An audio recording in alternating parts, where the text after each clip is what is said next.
الحمد لله نحمده تعالى ونستعينه ونستغفره ونعوذ بالله من شرور أنفسنا وسيئات أعمالنا.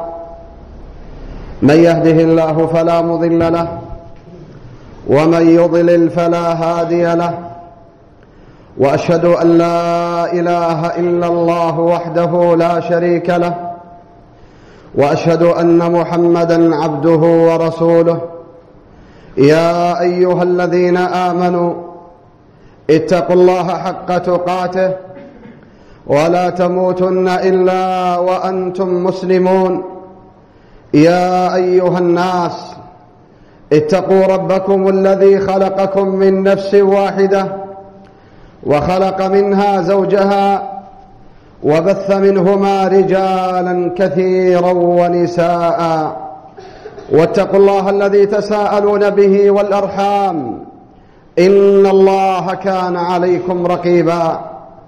يا أيها الذين آمنوا اتقوا الله وقولوا قولا سديدا يصلح لكم أعمالكم ويغفر لكم ذنوبكم، ومن يطع الله ورسوله فقد فاز فوزا عظيما. أما بعد، فإن أصدق الحديث كتاب الله عز وجل، وخير الهدى هدى رسول الله صلى الله عليه وعلى آله وسلم، وشر الأمور محدثاتها، وكل محدثة بدعة، وكل بدعة ضلالة، وكل ضلالة في النار. أيها الناس عباد الله، إن عداوة الشيطان للإنسان أخبرنا الله عز وجل بها، وأخبر بها النبي صلى الله عليه وعلى آله وسلم. قال الله عز وجل: إن الشيطان لكم عدو فاتخذوه عدوا. فهذا أمر من الله عز وجل لعباده المؤمنين أن يتخذوا هذا العدو عدوا. إن الشيطان لكم عدو فاتخذوه عدوا. أقسم بعزة الله عز وجل على إغوائنا. قال الله عز وجل عنه: فبعزتك لأغوينهم أجمعين. هذا خطاب من إبليس اللعين، أخبر الله عز وجل عنه وعن عداوته وعن إغوائه لنا، وأقسم بعزة الله عز وجل. ومن عداوته وإغوائه قال الله تبارك وتعالى عنه: فلا آتينهم من بين أيديهم ومن خلفهم وعن أيمانهم وعن شمائلهم ولا تجد أكثرهم شاكرين. أيها الناس، أخرج الإمام الترمذي في جامعه عن أبي سعيد الخدري رضي الله عنه وصححه العلامة الألباني قال النبي صلى الله عليه وعلى آله وسلم: يقول إبليس: وعزتك يا رب، وعزتك يا رب لا أبرح أغوي عبادك ما دامت أرواحهم في أجسادهم. فما دامت هذه الروح بين جنبينا يا أيها الناس، فالشيطان قد توعدنا بالإغواء. فبعزتك يا رب لا. هكذا يخبر النبي عليه الصلاة والسلام عن الشيطان اللعين: وعزتك يا رب لا أبرح أغوي عبادك ما دامت أرواحهم في أجسادهم. فيقول الله عز وجل: وعزتي وعزتي لا أبرح أغفر لعبادي ما استغفروني. الشيطان يا أيها الناس يجري في ابن آدم مجرى الدم، هو سبب الخلاف، هو سبب الشتات، هو سبب الطلاق، هو سبب التهاجر، هو سبب الوقوع في معاصي الله تبارك وتعالى. روى الإمام مسلم في صحيحه من حديث جابر بن عبد الله قال النبي صلى الله عليه وعلى آله وسلم: إن الشيطان قد يئس أن يعبده المصلون في جزيرة العرب، ولكن رضي بالتحريش يحرش بين الحاكم والمحكوم، وبين الوالد وولده، وبين الصاحب وصاحبه، وبين الجار وجاره، وبين الرجل وزوجها وزوجته، يحرش بين العالم وطلابه، ويحارش بين الأخيار. هذه هي سنة الله تبارك وتعالى. وإن الحديث يا أمة الإسلام عن إغواء الشيطان لنا قد ذكرته في خطبة في بعض الدول، وأكمل هذا الموضوع في هذه البلاد، في بلاد أندونيسيا، أن أذكر ما يسر الله لي من أسباب الوقاية من مكائد وإغواء الشيطان لنا، لأن بذلك يا أيها الناس الجنة بإذن الله عز وجل. إن بأخذ أسباب الوقاية من مكائد الشيطان هو من أسباب الألفة والرحمة والنصر والتمكين والعز والفخر بإذن الله تبارك وتعالى. ألا وإن من أسباب الوقاية من مكائد الشيطان وإغوائه وتربصه بنا يا أيها الناس أن نأخذ هذا الدين من جميع جوانبه. الله أكمل لنا هذا الدين، قال الله: اليوم أكملت لكم دينكم وأتممت عليكم نعمتي ورضيت لكم الإسلام دينا. فمن زعم وأدخل في الدين مما ليس منه فقد اتهم الشريعة المحمدية بالنقصان وهو الناقص. والله عز وجل قد أكمل لنا الدين، أتممت عليكم نعمتي ورضيت لكم الإسلام دينا، ومن يبتغي غير الإسلام دينا فلن يقبل منه وهو في الآخرة من الخاسرين. فيا معشر المسلمين رجالا ونساء، علينا أن نتمسك بهذا الدين وأن نأخذ بجميع جوانبه وأن ندخل فيه على ما أراده الله بالعمل بأوامره وباجتناب نواهيه.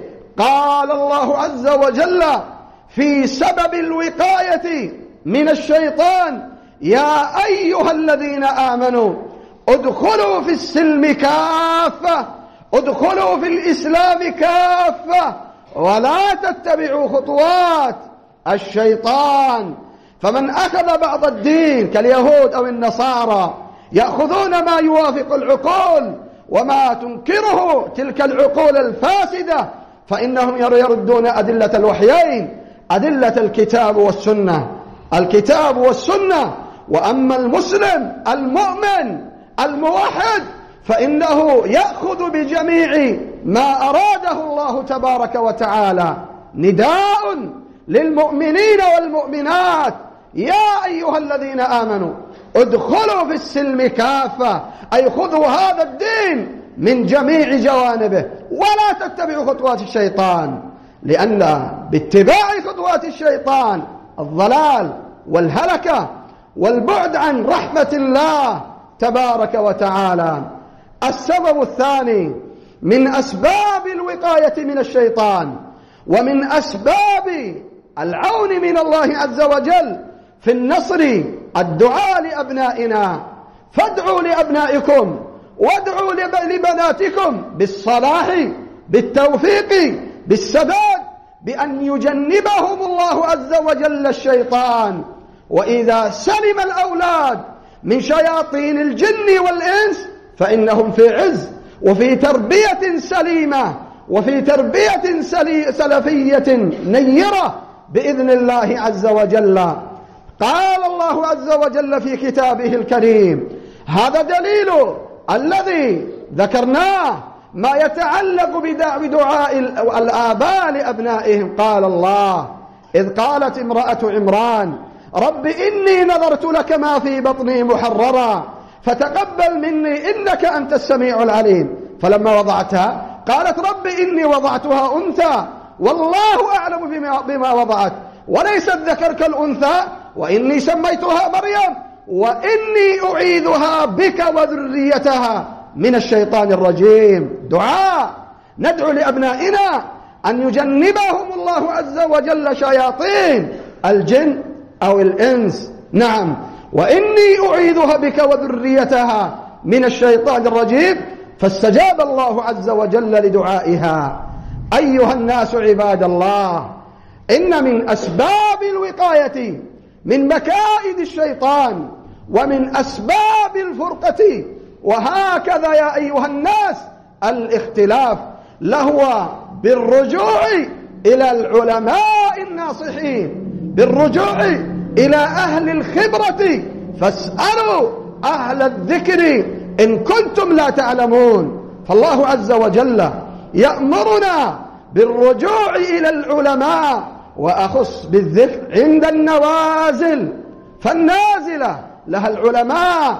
إن الأمور إذا الأحداث دبرها دون الشيوخ ترى في سيرها الخلل، فالخلل ما يأتي يا أيها الناس إلا بعدم الرجوع إلى أهل الخبرة. وقد جاء في الصحيحين عن النعمان في حديث في قصة السفينة، صار بعض في أعلاها وبعض في أسفل السفينة.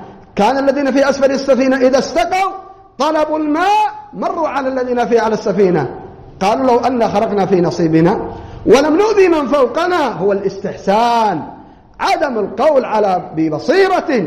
وما حصلت البدع وما حصلت الضلالات من أهل الأهواء والزيغ والانحرافات إلا بسبب الاستحسان في دين الله عز وجل وبعدم الرجوع إلى أهل العلم.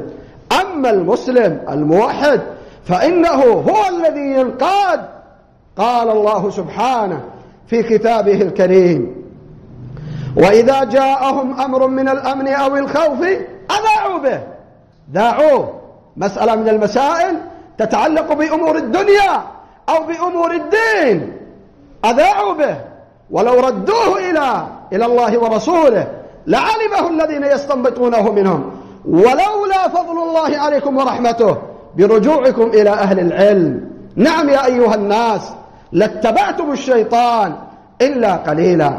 وليس معنى هذا يا أيها الناس أن العبد إذا رأى المنكر لا ينكره، وإذا رأى الخطأ لا ينصح، لا، انصح ووجه. من رأى منكم منكرا فليغيره بيده، فمن لم يستطع فبلسانه، فمن لم يستطع فبقلبه، وذلك أضعف الإيمان. رواه مسلم عن أبي سعيد الخدري. فالنصيحة مطلوبة. وإذ أخذ الله ميثاق الذين أوتوا الكتاب لتبيننه للناس، وجب البيان من الصغير أو من الكبير. الإنسان ينصح ويوجه ما استطاع إلى ذلك سبيلا. وإذا حصلت أمور مهمة تحتاج إلى استشارات وتحتاج إلى رجوع إلى أهل العلم، هنا المخرج بإذن الله تبارك وتعالى. اختلفت مع زوجتك، اختلفت مع جارك، اختلفت مع أبويك، اختلفت، يحصل النصح والتوجيه. نعم، وبذلك يحصل الخير. وإذا جاءهم أمر من الأمن أو الخوف أذاعوا به، ولو ردوه إلى الرسول وإلى أولي الأمر منهم هم العلماء لعلمه الذين يستنبطونه منهم. الاستنباط توفيق من الله للعلماء المخلصين الذين وفقهم الله تبارك وتعالى. وما أجمل ما كنا في دار الحديث بدماج، تلك الدار العامرة. فمن كان عنده نصيحة وعنده توجيه كان يكتب ينصح للمسلمين، ثم يقوم بعرضه إلى أهل العلم، ويحصل الخير ويحصل النصر والتأييد بإذن الله عز وجل. وأخص بالذكر من علم بالخبرة ومن عرف بقدم الدعوة، فإن الله عز وجل يجعل على يديه الخير بإذن الله تبارك وتعالى. أيها الناس عباد الله، إن من أسباب الوقاية بإذن الله عز وجل من الشيطان القول الحسن. وإن أعظم الأقوال الحسنة الصدع بالحق، الدعوة إلى الله، الأمر بالمعروف والنهي عن المنكر على حسب المراتب. نعم يا أيها الناس، قال الله عز وجل في كتابه الكريم: وقل لعبادي يقولوا التي هي أحسن، التي هي أصوب، التي هي أسدد، التي فيها الخير بإذن الله عز وجل. وقل لعبادي يقول التي هي أحسن، إن الشيطان ينزغ بينهم. هذا كلام الله في كتابه الكريم.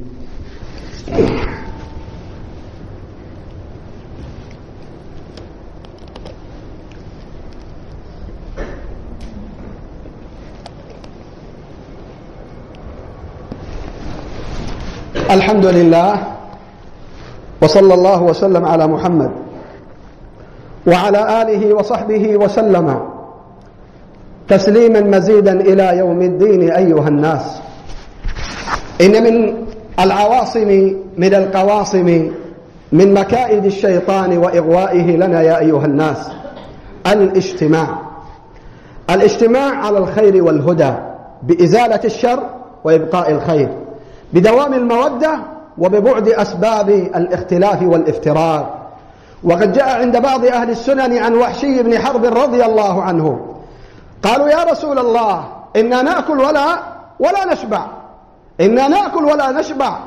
فقال النبي عليه الصلاة والسلام: إن تفرقكم هذا من الشيطان، اجتمعوا يبارك لكم، اجتمعوا يبارك لكم. فالاجتماع على الخير والهدى، على الصفاء والنقى، وعلى البعد عن جميع المنقصات للأخوة والألفة من مقاصد الشريعة المحمدية عليه الصلاة والسلام. أيها الناس عباد الله، إن بالاجتماع قوة، إن بالاجتماع عز ونصر وتأييد وإكباد لشياطين الجن والإنس الذين يتسللون لواذا، لا يريدون الاجتماعات ولا يريدون الألفة والخيرات للأمة المحمدية. إن من أسباب الوقاية من الشيطان أيضا التسمية. يسمي الإنسان إذا دخل المسجد يأتي بالسلام والدعاء. فمن أسباب الوقاية من الشيطان التحصينات. روى في سنن أبي داود صحيح المسند للعلامة الوادعي عن عبد الله بن عمرو قال: كان النبي عليه الصلاة والسلام إذا دخل المسجد قال: أعوذ بالله العظيم وبوجهه الكريم وسلطانه القديم من الشيطان الرجيم. فلنحرص على هذا الدعاء، فإنه وقاية من الشيطان أيها الناس. ومن التحصينات والوقايات النبوية: إذا دخلت المنزل سلم، إذا دخلت المنزل في طعامك قل بسم الله، يخرج الشيطان من بيوتنا. روى الإمام مسلم في صحيحه من حديث جابر بن عبد الله رضي الله تعالى عنه قال النبي صلى الله عليه وعلى آله وسلم: إذا دخل الرجل على أهل بيته فسلم، وإذا ذكر الله عند طعامه قال الشيطان لأصحابه: لا مبيت لكم اليوم ولا عشاء، لا مبيت لكم وليس لكم عشاء. ما هو السبب؟ التحصينات، الذكر يا عباد الله. كم من مشاكل أسرية، مشاكل بين الرجل وزوجته، بينه وبين والده، بينه وبين أبنائه، بينه هو عدم التحصينات الشرعية التي أرادها الله وهكذا النبي صلى الله عليه وعلى آله وسلم. أيها الناس عباد الله، وهكذا من أسباب النجاة لهو أن يحرص الإنسان على التسمية عند الجماع. أخرج البخاري عن ابن عباس قال النبي عليه الصلاة والسلام: أما لو أن أحدكم أتى أهله فقال: اللهم جنبنا الشيطان وجنب الشيطان ما رزقتنا، ثم قدر بينهم بمولود لا يصيبه الشيطان.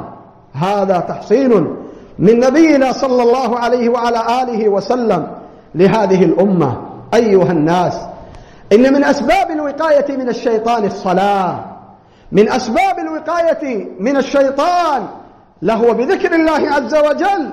في الصحيحين عن أبي هريرة قال النبي صلى الله عليه وعلى آله وسلم: يعقد الشيطان على قافية أحدكم إذا هو نام 3 عقد: نم عليك ليل طويل. هذه من مكائد الشيطان، هذه من إغوائه. يعقد الشيطان على قافية أحدكم إذا هو نام 3 عقد: نم عليك ليل طويل. قال نبينا: فإن قام فذكر الله انحلت عقده. إذا من أسباب الوقاية من مكائد وإغواء الشيطان أن نحرص على ذكر الله.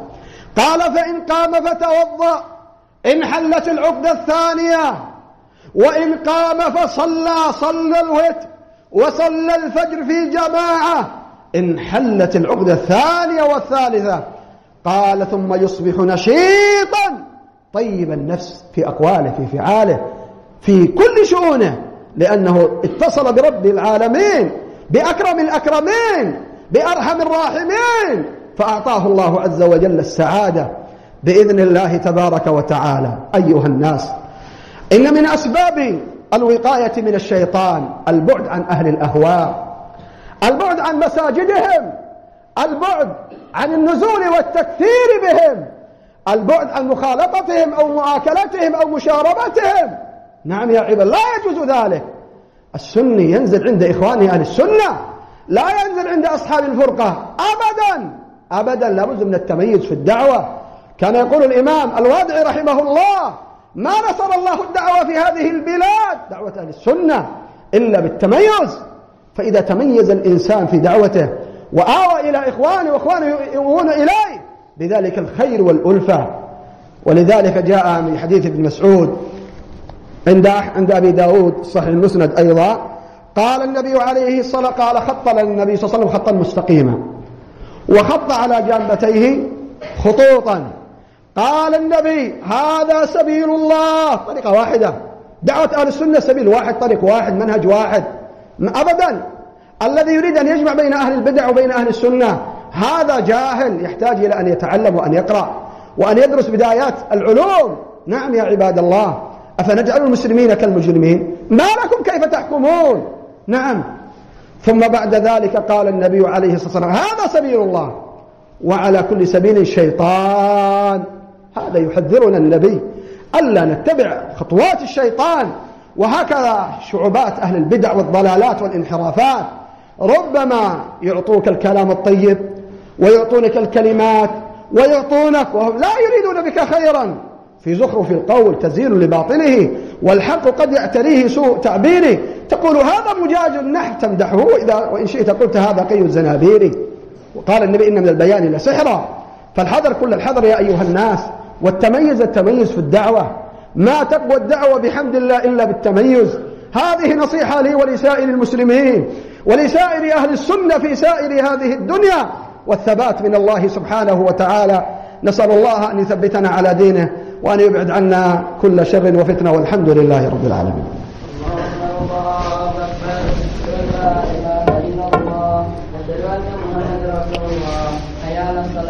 حي على الفلاح قد قامت الصلاة قد قامت الصلاة. الله أكبر الله أكبر لا إله إلا الله. استووا الكعب بالكعب والمنكب بالمنكب، لا تدعوا فرجات للشيطان. الله أكبر.